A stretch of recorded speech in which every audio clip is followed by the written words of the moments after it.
First story. My dad isn't the kind of person who believes in things he can't explain, but this is the one story that made him hesitate. He prays every morning, just for a few seconds before work. Nothing more than habit. This is the only experience he's ever told me and my brother, the only one that made him question what he believes. It was a hot afternoon in Puebla, Mexico, the kind of heat that drains you before the day even starts. My dad had just come back from a work trip.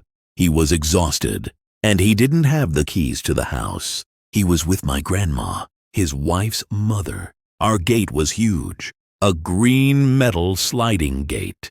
You couldn't see through it. Climbing it was almost impossible. It stood about 15 to 20 feet high, and the 3 brick walls surrounding the property were just as tall. We had a big property, not rural, just a dusty town, with other large houses nearby. Next to the gate was a smaller metal door, same rusty green color. My dad walked up to it and started knocking, hard. He knew my sister should be home by then. She was in high school at the time. Our house was big, 3 floors, thick brick walls, built far back from the gate. He knocked and yelled, "Come open the gate!" from inside the property, from the house itself. He heard my sister yell back, "Wait, I'm coming." So he waited. A minute passed, then another. He knocked again, louder this time. "Open the gate!" Again, from deep inside the house. "Wait, I'm coming." The voice echoed across the property. "Clear, familiar." My grandma looked at him and said, "What could be taking her so long?" They waited again, longer this time. My dad pulled out his phone and called my mom. She answered. He asked her what was going on with my sister. There was a pause, then confusion, then shock. She asked him why he was asking. As my dad started explaining, my mom cut him off. "She's not home. She's with me right now. She had gotten off work early, picked my sister up from school. They were shopping at an outdoor mall." My dad felt cold all over. He told her everything he had just heard. Then he started running around the property, checking the walls, looking for ladders, hooks, ropes, anything. There was nothing. No signs of forced entry, no damage. My mom and sister drove home. When they arrived, my mom opened the gate to let the cars in. My dad ran inside immediately. He grabbed his hidden gun and searched the entire house, room by room, floor by floor. Nothing stolen, nothing disturbed, no one inside. He thought maybe someone had been there and left without taking anything. Then my grandma said something that made everything stop. If it was a person, how did they sound? Exactly like your daughter. They both heard it. They both swear it was her voice. Same tone, same volume, same words. After that day, my dad always left the door open for the possibility that something else exists. Second story. This is one of those stories my dad doesn't like to tell, but it's also the one he's never been able to explain. It was 1993. My dad was 12 years old. He had a friend over. We'll call him Mike. They were in my dad's room playing games. The door was closed. The house was quiet. My grandma was out with friends, shopping or something. My grandpa wasn't around at the time. They were alone, late into the night. They heard a noise. It wasn't the front door. That was the first thing that bothered them. They both stopped playing and listened. The sound didn't match anything they recognized. Not footsteps, not a door, not the house settling. They didn't wait to find out. My dad grabbed a bat. Mike grabbed something too. Neither of them wanted to go out there unarmed. The house had a strange layout, almost like a circle. So they split up. My dad went one way. Mike went the other. They moved slowly, carefully, listening for anything. Eventually, they met on the other side of the house. Nothing. No open doors. No movement. No sound. They stood there confused. Then my dad turned around to head back the way he came. And that's when they saw it. A hand. Black. Too long. Pressed against the wall. The fingers stretched farther than they should have. The shape wrong. Unnatural. Before either of them could react, the hand pulled back. Fast. As it disappeared, it left behind a scratch mark dragged into the wall. They didn't stop to look. They ran, not toward the front door. That was on the same side as the thing. They ran the other way, back to the bedroom. They slammed the door, locked it, and waited. Neither of them slept. Eventually, my grandma came home. The next day, she noticed the scratch mark on the wall. She was furious. She yelled at my dad for damaging the house. They tried to explain, both of them, together. She didn't believe a word of it. But the mark was there, and it hadn't been there before that night. My dad never forgot it, because whatever touched that wall was already inside the house. Story 3. This is a story from my school, and it's the reason one entire floor was shut down. My school building had 4 floors, but no one was allowed on the 4th. It stayed empty, blocked off with old desks and broken tables. Teachers said it was storage. Students knew better. Too many things had happened there. Enough that the principal eventually closed it completely. This is one of those incidents, and I witnessed the aftermath myself. One day during school hours, a girl from my class went to use the washroom. Nothing unusual. A few moments later, we heard screaming, not laughing, not messing around. Real screaming. Teachers rushed toward the bathroom. Some students followed. I was one of them. When we reached the washroom, she burst out of it. Her face was completely red. She was breathing heavily, like she couldn't catch her breath. She looked terrified. Once she calmed down enough to speak, this is what she told us. She had been alone in the bathroom. She went inside one of the stalls and closed the door. While she was inside, she noticed something. Feet, standing right outside her stall, visible under the door. They were too close, close enough that she could see them clearly, but they weren't normal. They were twisted, bent at wrong angles, standing in a way feet shouldn't stand. She thought someone was playing a prank. She called out. No response. She tried to open the stall door. It wouldn't move. She said it felt like something was holding it shut. From the outside, that's when she started screaming. As teachers and students rushed in, the lights flickered, just for a moment. And when they steadied, the feet were gone. The space outside the stall was empty. No one was there. She ran out immediately, still shaking, barely able to stand. What made it worse was that this bathroom already had issues.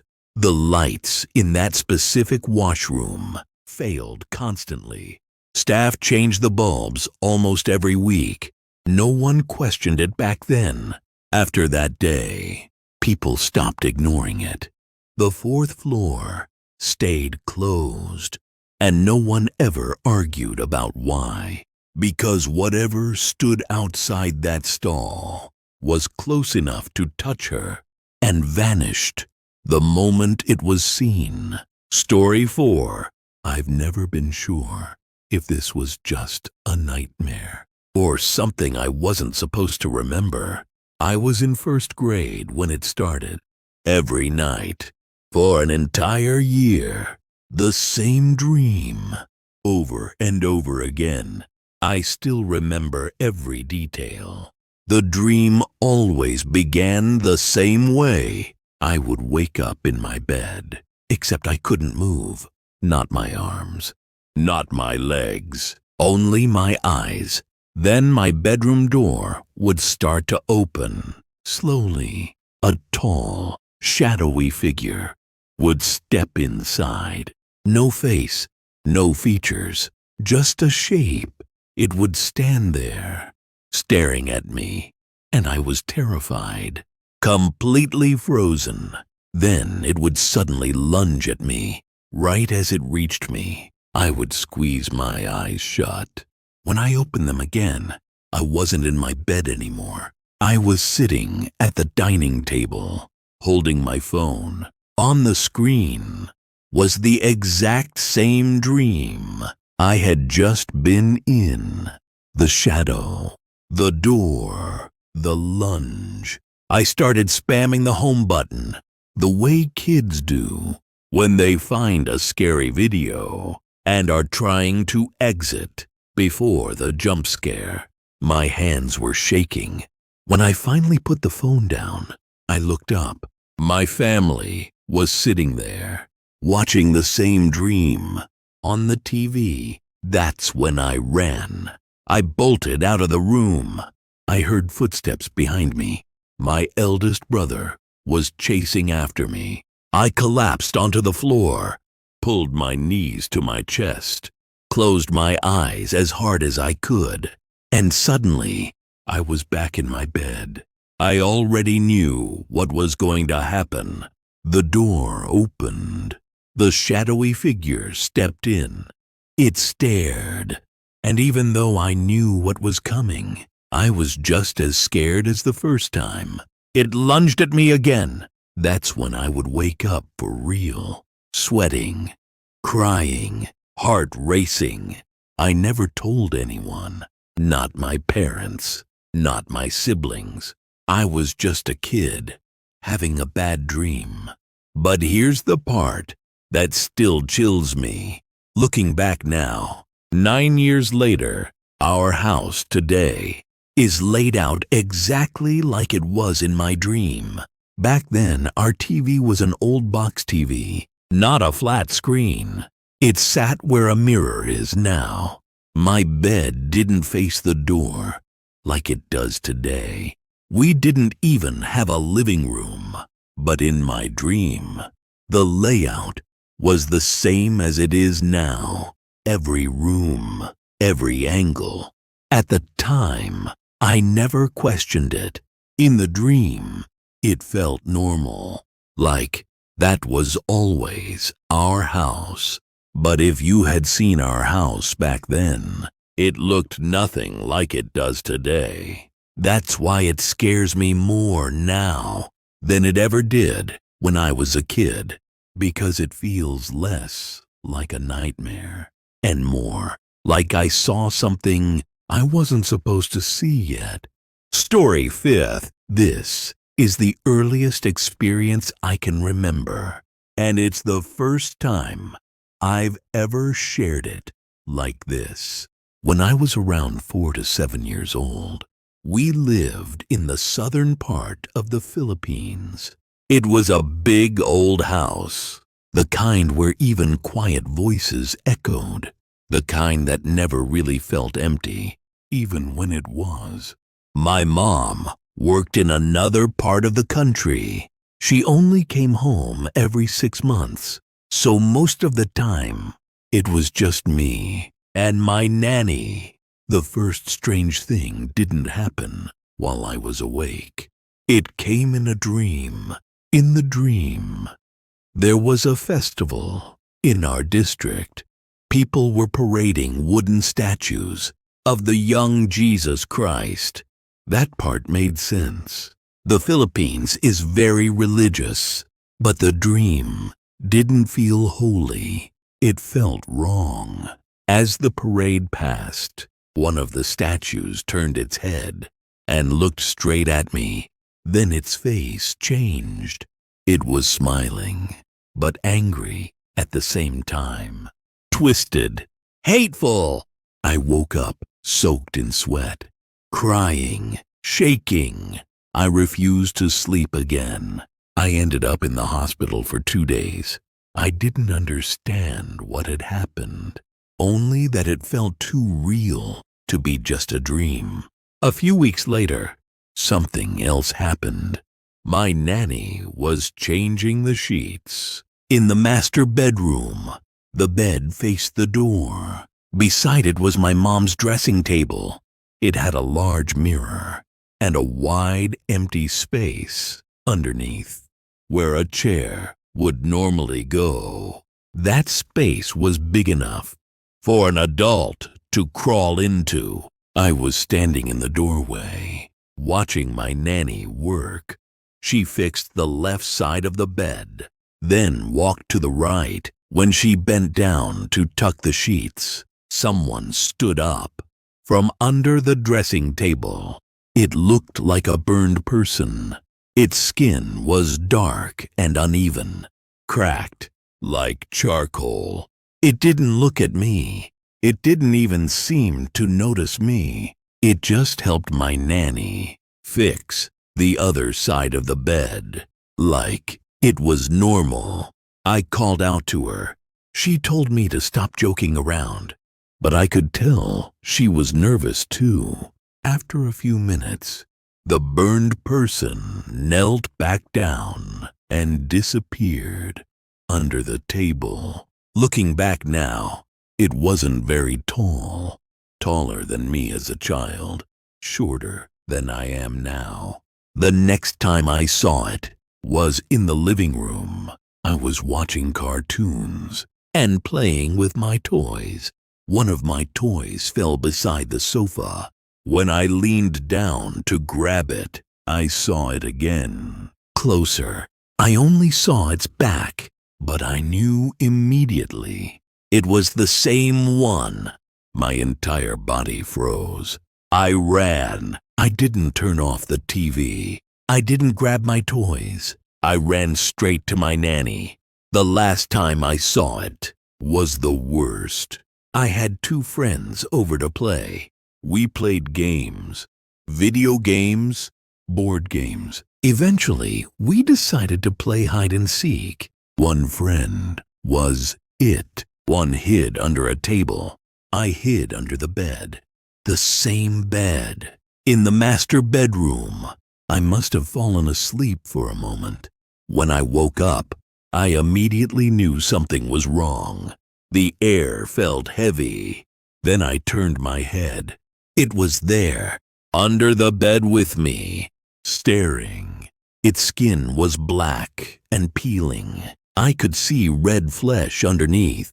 It had no eyelids, no hair. I could see the veins along the side of its head. It reminded me of Gollum, but too human. And it was real. I think I passed out, because when I woke up, I was in my room. That was the last time I ever saw it. But strange things kept happening. A woman walking past the window that no neighbors could see. Shadows that didn't belong to anything. Quiet moments that felt watched. People ask me if I believe in ghosts. I always say yes. Maybe science can't explain them yet, but I've seen enough to know they exist. And I still have more stories from after we moved out of that house. Story 6th. I've been a 911 dispatcher for 12 years, 7 of those on the graveyard shift. After a while, everything blends together. Drunks, domestic fights, car crashes where people can't find the words. It all becomes background noise.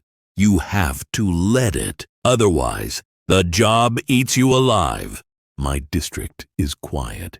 A sleepy county that shuts down after 10 at night. Soccer moms, retirees. Most nights, nothing happens. I was exhausted, burned out in a way sleep doesn't fix. Then One Tuesday night, at exactly 2:47 a.m., a line lit up on my console. Not a normal call. No GPS. No registered address. Just one label. Unregistered VoIP. I answered. 911. What is your emergency? Static. Heavy. Wet. Like the sound was coming through water, and under it, a whisper. Hello? Can you hear me? It was a child. A boy. 7 or 8. This is 911, I said. What's your emergency? The static grew louder.